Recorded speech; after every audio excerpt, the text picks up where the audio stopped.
Bien, en la clase anterior hicimos una presentación de los amplificadores operacionales.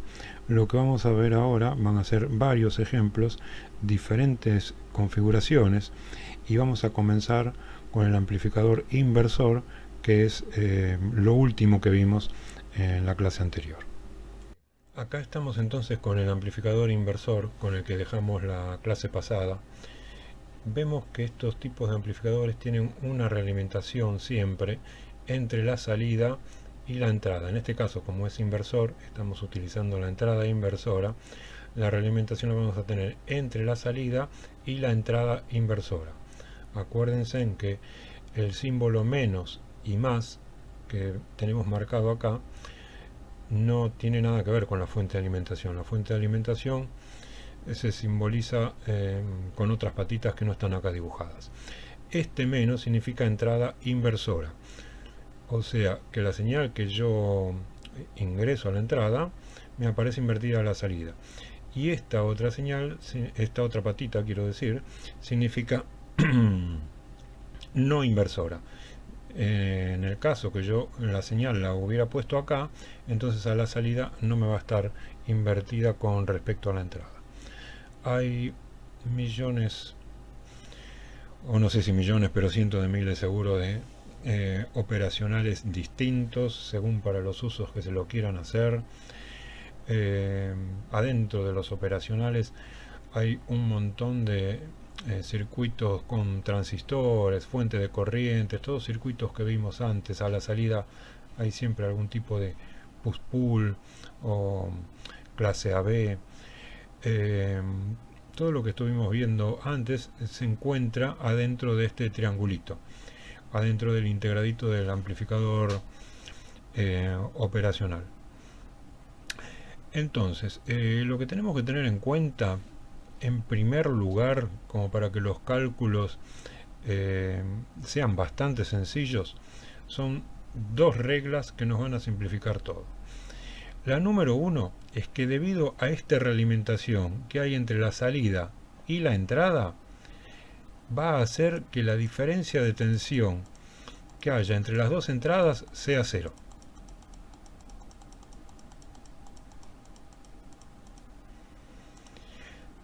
O sea, entre la entrada inversora y la entrada no inversora voy a tener siempre 0 volt. Para los análisis que haga tengo que tener en cuenta eso, que ahí voy a tener siempre 0 volt. La otra regla se refiere a la corriente de entrada.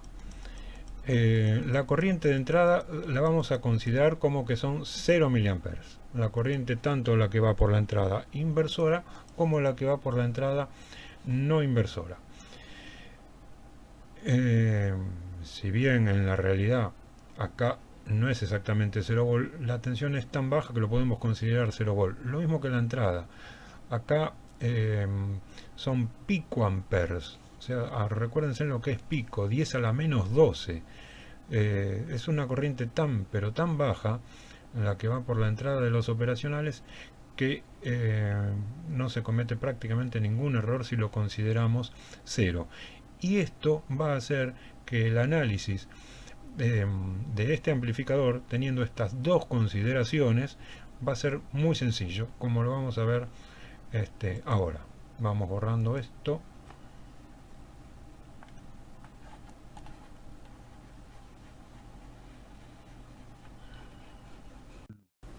Bien, entonces basándonos en lo anterior, vamos a ver la matemática como para poder calcular la ganancia de este amplificador.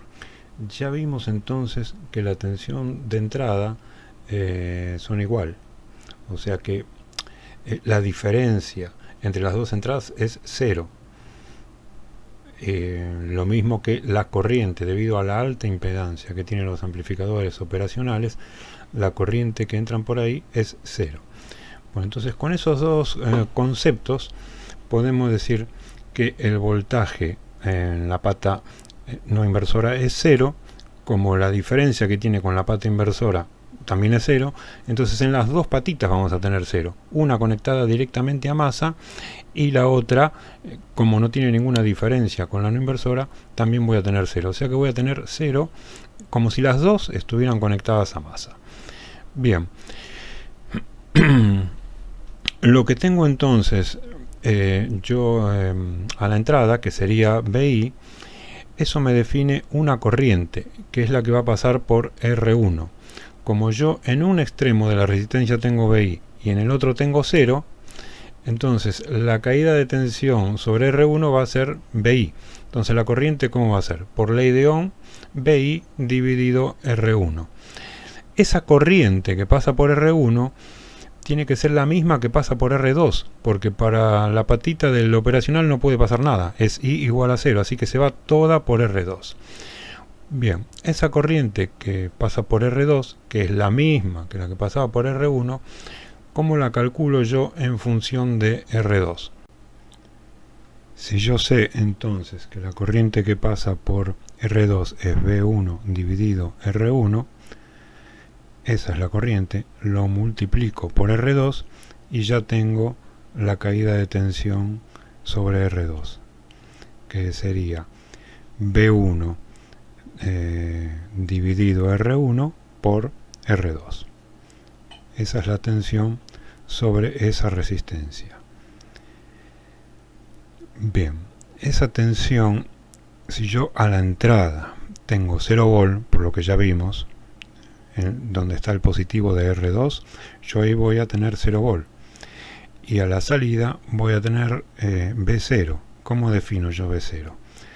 Como 0, que es lo que tengo a la entrada, menos la tensión que cae sobre R2. Por eso me queda menos B, que sería menos R2 sobre R1 por B1. Ahora, si yo esto lo cambio los términos, obtengo la ganancia. Despejando tengo B0 dividido BI igual a menos R2 dividido R1. Y ahí está. Esa es la fórmula, eso es lo único que precisamos para tener la ganancia del amplificador no inversor. Entonces es muy simple hacer un amplificador de una ganancia determinada. Por ejemplo, yo a R1 le pongo 1K, a R2 le pongo 10K, listo, ahí ya tengo un amplificador con ganancia menos 10. Simplemente dándole valores a esas dos resistencias ya tengo la ganancia de cualquier amplificador. Bueno, vamos a ver ahora otra configuración, la configuración no inversora. Entonces fíjense en que acá la señal la estamos poniendo en la entrada no inversora. La diferencia de tensiones entre las dos entradas del operacional se sigue manteniendo en 0, por eso en las dos entradas voy a tener la misma tensión. Si en la no inversora tengo BI, en la inversora voy a tener también BI. En R1, para calcular la corriente, en un extremo la tengo a 0 volt y en el otro extremo la tengo a BI, así que la caída de tensión sobre R1 va a ser BI. Si esa es la caída de tensión, por ley de Ohm yo hago BI dividido R1 y ya tengo la corriente. Igual que antes, esa corriente va a tener que ir toda por R2 porque no va a entrar nada por la entrada del amplificador, porque ya dijimos que la corriente de entrada del operacional es 0. Entonces, sobre R2 voy a tener una corriente que es la misma corriente que pasa por R1, que es B1 dividido R1. Si yo a eso lo multiplico por R2, ya tengo la caída en esa resistencia. ¿Cuál va a ser la tensión que tengo a la salida? Va a ser BI, que es lo que tengo en un extremo de la resistencia R2, más la caída que tengo en R2, que es BI por R2 sobre R1. Entonces, hacemos BI más BI por R2 dividido R1, luego sacamos factor común para que nos quede BI como factor común de 1 más R2 dividido R1, y luego pasamos BI para dividiendo, y ahí ya tenemos la ganancia de tensión. Igual que antes, nos va a quedar como la relación entre dos resistencias, solamente que acá se le suma 1 nada más. Pero tenemos la ganancia de tensión con una fórmula muy simple, relacionando nada más que dos resistencias. Vamos a ver ahora un caso especial que se llama el seguidor de tensión o buffer, parecido a cuando trabajábamos con un colector común. Bueno, esto tiene características muy similares. Es lo que se llama un buffer de tensión. Es un caso especial del circuito anterior, donde tenemos la B sub I y a la salida tenemos la B sub 0. Como tenemos la diferencia de tensión entre las dos entradas, que es igual a 0, y que este nodo entonces es donde está la tensión de entrada, la tensión de la fuente, B sub I, este nodo también va a estar a B sub I. Y si este nodo está en B sub I y es igual a la salida, entonces significa que la salida va a ser igual a B sub I. Listo. Salió bastante fácil. O sea, es un circuito que tiene ganancia 1. La salida es igual a la entrada. Y tiene todas las ventajas que habíamos visto con el colector común.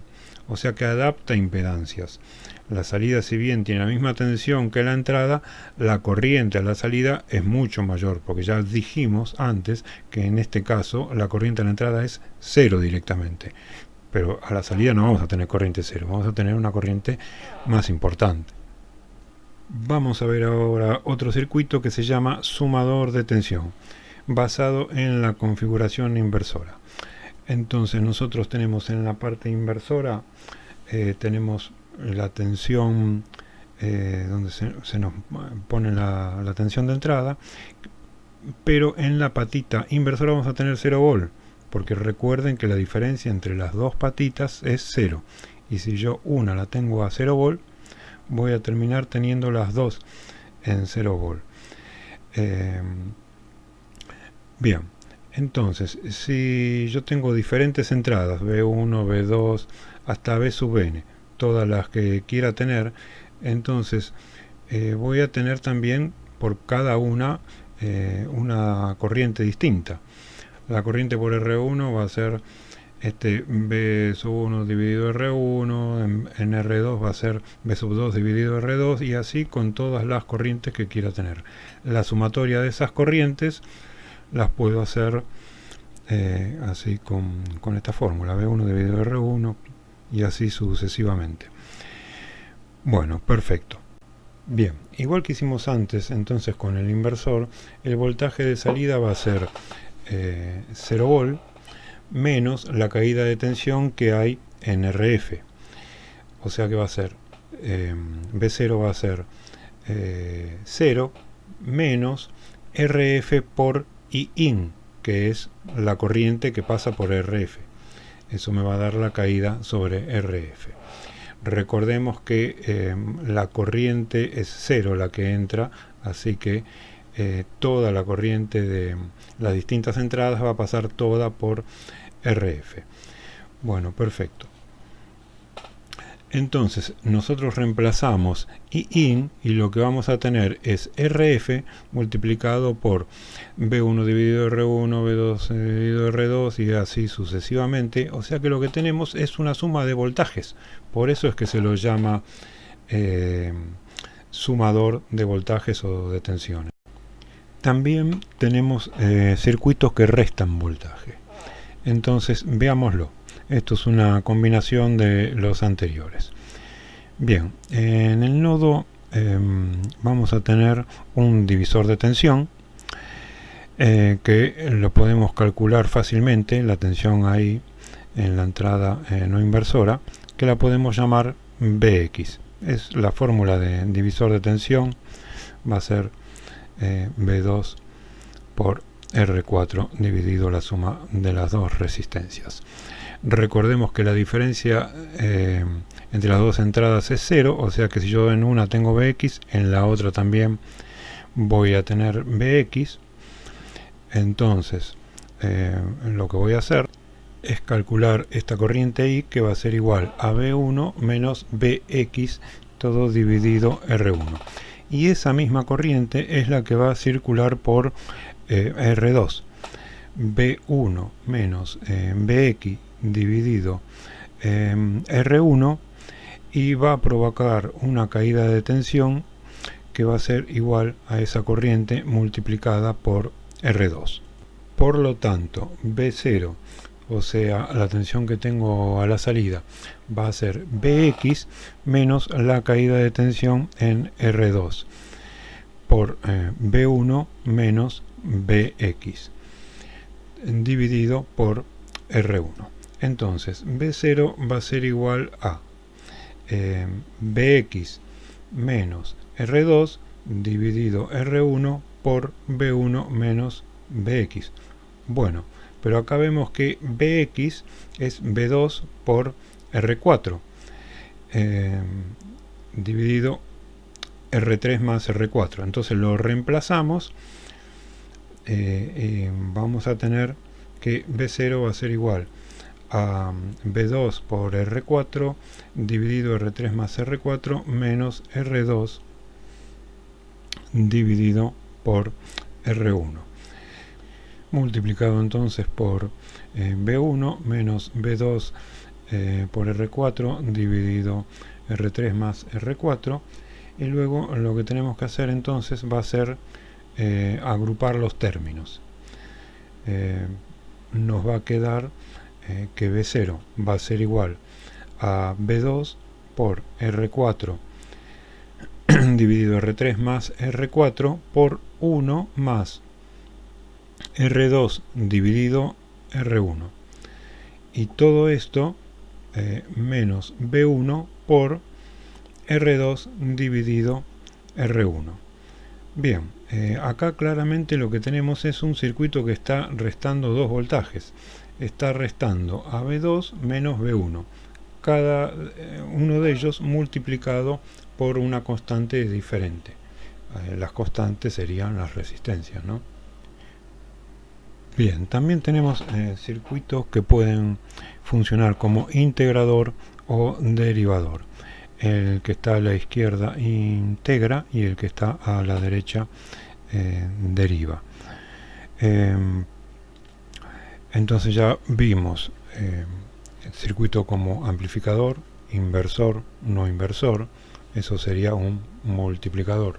Luego lo vimos como sumador, lo vimos como restador, y también vemos que puede funcionar como integrador y derivador. Entendemos ahí por qué se lo llaman operacionales, porque podemos hacer todas las operaciones matemáticas con esto. Bueno, vamos a dejarlo acá. La explicación de integrador y derivador va a quedar para más adelante, porque nos va a llevar un poco más de tiempo, y con esto lo dejamos para acá. Lo importante es que vean lo sencillo que es el cálculo para hacer un amplificador, tanto inversor como no inversor, y el sumador. Esos tres son los más importantes que tienen que tener en cuenta, y son con los que vamos a practicar ejercicios más adelante.